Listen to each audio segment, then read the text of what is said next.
decided to do another CSN, Captain Sergei News issue, and just wanted to touch base on the difference between trucking news with Sergei and CSN. So trucking news is only about trucking news, right? Whereas CSN, or Captain Sergei News, is more like my personal, my own business news.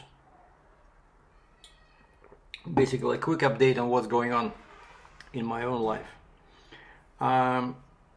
While I'm waiting for news from Department of Transportation, FMCSA, I've been studying a free TMS I found, a transportation management software. Cannot tell you the name, it's top secret, because I discovered it's totally free as long as you do less than 100 loads a year. So if you do less than 100 orders, as they call them, 100 orders, it's free. After that, it's they said depending on the package, it's 150 to 250 US a month. And so they have a whole section online, you know, how to create an order, how to add a customer, how to add a carrier, how to do a quote. And the best part is that I can use this TMS, and it's all online. I can use it to create a professional looking invoice, right? I can use it to create a professional looking rate confirmation for carriers. So everything is cool. But I cannot do any freight brokerage in the States because I keep checking every day, and my status still says status of authority not authorized. But I just went out and I checked my mailbox, and as usual you get two identical letters when you get, you know, when you register your carrier or business authority. They always send you two letters identical, and the date is August 4th. So the same date, everything the same. And at the very top I see my new MC number and my new USDOT number, because I did have one when I was a carrier. The correct address, the correct name, DBA, Heavy Equipment Logistics. And what they're saying is, it's like a very short one-page letter, but it says the above application has been reviewed and accepted. This letter does not constitute authority to operate. Operations may only begin following the issuance of a certificate, license, or permit, following compliance with the following requirements. So actually they do tell you what you're supposed to do, you know. And so step 1, insurance bond, BMC 84 or BMC 85, done.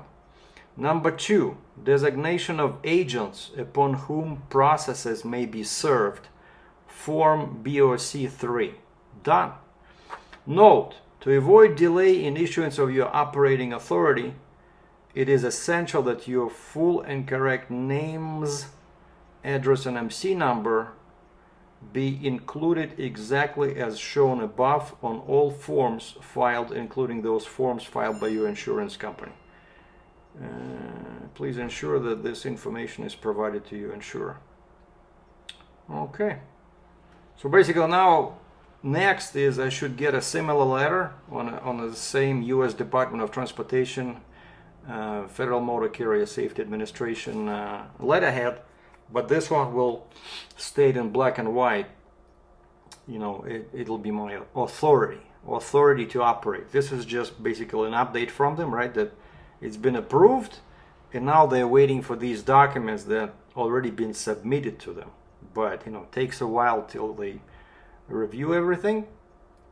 But I did all that. So basically after registration, after you pay $300 online, there's only two other things you have to do to become a broker, which is BMC 85 or 84 and BOC 3, and that's it. Then you just sit back, relax, and wait for a letter in the mail that will tell you that your authority has been granted. So for now we are at the reviewed and accepted stage. Reviewed and accepted. So that is good. That is very, very good. Okay, income in July. So I'm doing my books for July using my super sophisticated system with envelopes. And then I get out all my receipts and I do them by hand. Amazing. It's like a work of art, you know.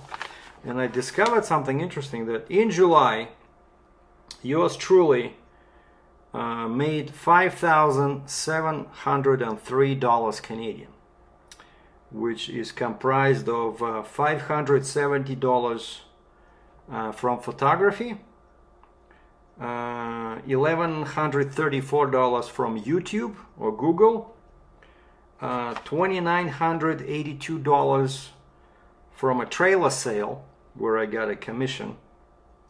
I think it was 2,500 US, but in Canadian that's 2,982. And last but not least, I made $1,017 with Uber Eats and DoorDash. So 5,700 bucks. Not bad, but I lost, well, it's not exactly a loss, but I also got paid by the auction, but I don't even count that money because I paid before, and I basically, yeah, I lost about 2,000 bucks Canadian on that forklift, but I don't add that payment from the auction to this because it's just basically a return, partial return of my own money that I spent when buying this. Okay, next in the news is new friends. Like in Russia and Ukraine, there's a popular website which is basically translated, it's called Classmates, Одноклассники. And if you punch in, if you want to find your old friends or, you know, old classmates, you just punch in the school name or number, like high school, college, you know, university, whatever, and you can find your friends. And so I still can go there and see, you know, guys and girls I went to high school together with. So some of them stay in touch. And actually, I 2 days ago I received a message saying, "Dear Mr. Dratchev, you have a message on Одноклассники, on Classmates website." Like some people, you know, instead of sending an email, they do this. They go to this forum and they leave you a message. So anyway, it turns out it's one of my old friends back when I lived in Ukraine, in Kirovograd, which is now Kropivnitsky. And there was this guy that, you know, I was friends with him. He was married. He was about like 6 years older than me, but very interesting guy. So we had a lot in common. And so he sends me a message saying that because of the war, him and his family moved to Canada. And he says, "I now live in Calgary." What? So I said, "Hey, I'm in Calgary too."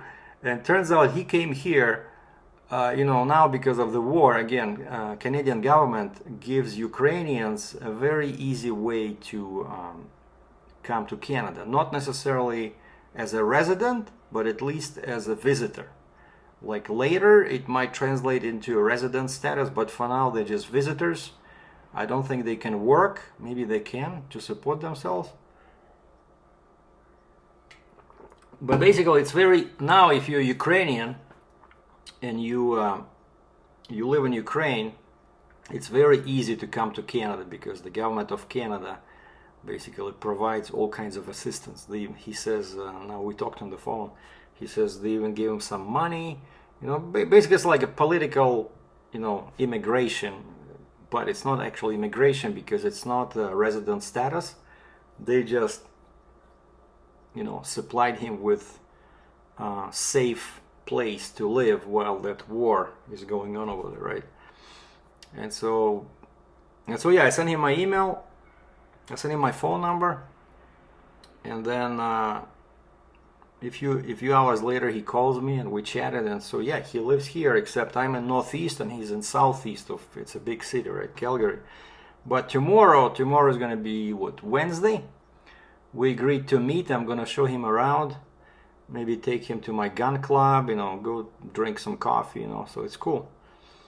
He doesn't speak English, so I can only imagine how difficult it is, you know, to live in a country where, you know, nobody understands you. So at least he has a friend and I have a friend, you know.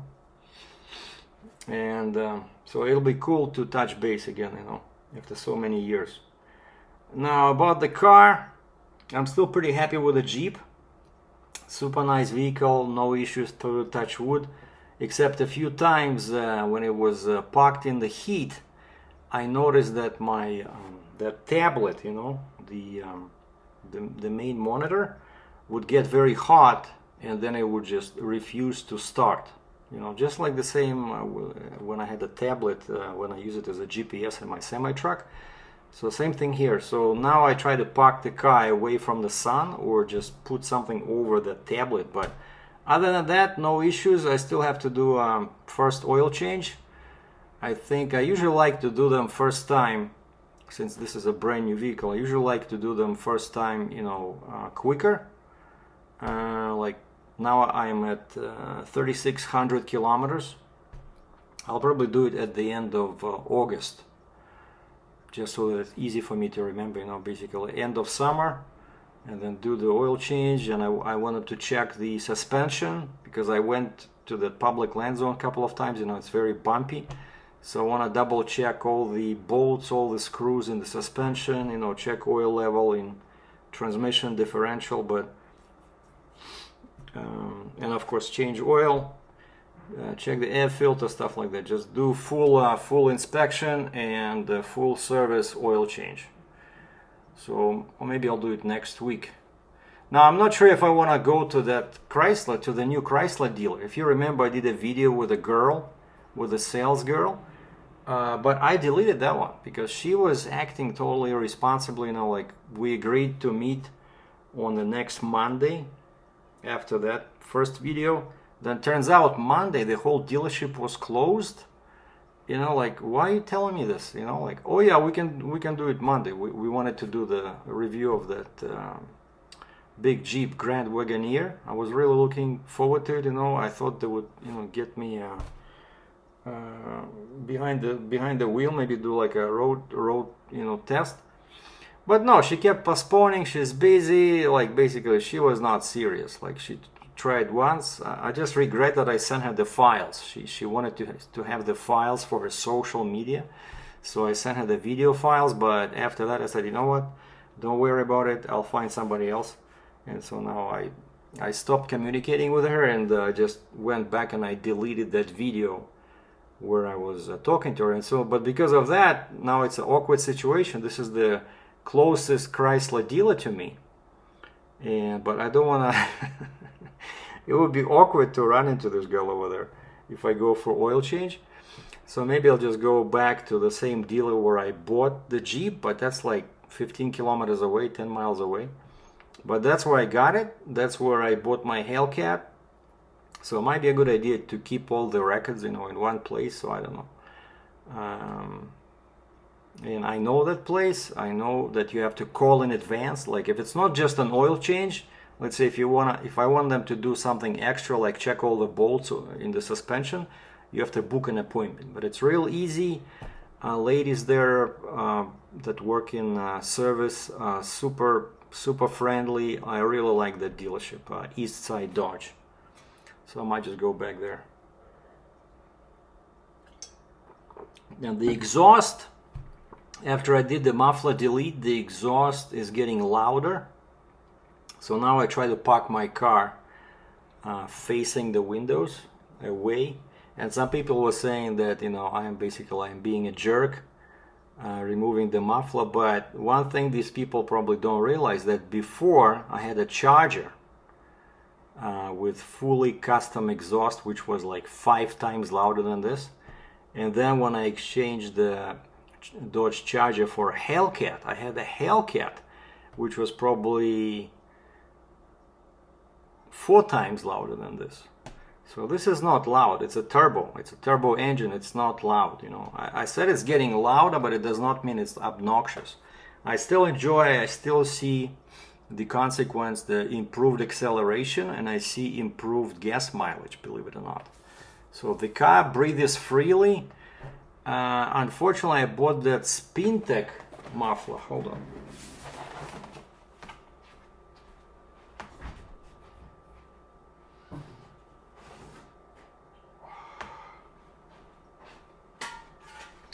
Yeah, I bought this Spintic muffler, but one thing I did not realize is that I wasn't buying the regular Super Pro Street 9000. I bought the newest edition. It's called XL. So it's increased body, which I really don't need because it's not a loud car. And so because of this, so this is 2.5 inch and dual 3 inch, and you see inside they have those things in there. That's what causes like a vortex of air. So that's why I wanted to get this, because it's actually, it accelerates the exhaust as it goes through. It's like a patented design. So it's a great muffler, all the way from California, but it's too big. It's not gonna fit in there. And I called the shop that did the muffler delete, and I said, what do you guys think? Shall I try to install this? And the first question was, they said, what, is it too loud? I said, no, it's not loud. And he says, then I wouldn't even worry about it, you know.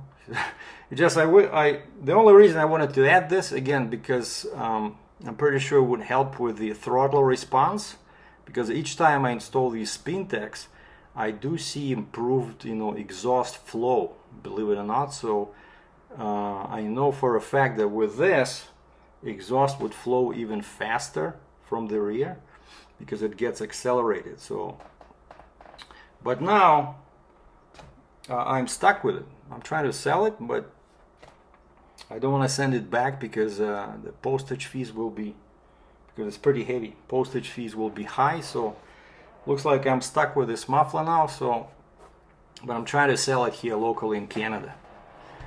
Now got a new lens. So since I'm doing photography, getting some money on the side, so this is my new nice pancake lens, 26 millimeters, super premium beauty. I still have to test it. This was pretty expensive, like 650 bucks Canadian, but it's so small, it's perfect for street photography, portraits, you know, maybe some machinery shots, automotive photography, and of course that's my Zeo Z6 II Nikon. Very nice camera, very small. I love it. And I'm gonna later go out. I see there's a lot of construction going on. I'm gonna grab this 105. Maybe do a short clip of all those awesome machines working in the dirt over there northeast of me here. Like it's a new development right before the 201 bypass. And the reason I'm sitting at home, we have a heat warning for Alberta, because outside it's plus 33 Celsius or 91 F. I already did all the conversions. So inside it's 26 Celsius or 79 F, you know. So I have all my windows open.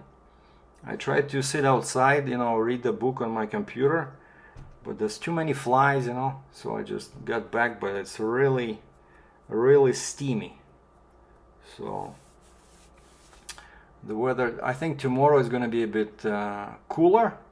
So I'm going to meet with my friend and I'm going to pick him up somewhere downtown, because he lives probably 35 clicks away from me, but he says he's next to I forgot what it's called, but it's like a tram, except it's like, you know, faster, you know, like a speed tram, you know. He says he lives right next to that. He says he can come closer to downtown from his southern point, and I can pick him up somewhere in downtown. So plans are maybe go to my gun club and show him my shotgun, maybe go get some shawarma, you know, some kebab, shashlik in Russian, maybe get some coffee and just talk about the old times, because he's quite an interesting guy. I asked him what he did ever since, you know, I left Ukraine. He says he wrote 2 books, basically kind of like about himself, about his childhood, how he was growing up.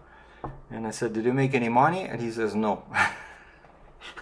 Because they were published in Russia, and he has the books, you know, they look pretty cool, like a real professional published, you know, book with his with his mugshot, you know, his name, like amazing. And I think he wrote in Russian, but he didn't make any money because he had to leave Ukraine after this, you know, special military operation started, and so he never saw any money. But still, the fact that he's a published author in Russian, he says people recognize his name, you know, in Ukraine as well.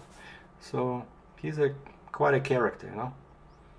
And I think by education he's an engineer, and he also worked on railroad, and I worked on railroad, and he also drove a taxi, you know, in Ukraine when there was no work before the war. He drove a taxi. So, and I drove Uber Eats and DoorDash, so we have lots in common. So anyway, look forward to meeting him and chatting and spending some time together and reminiscing about the old times. Okay, those are the news. Thanks for watching. Bye.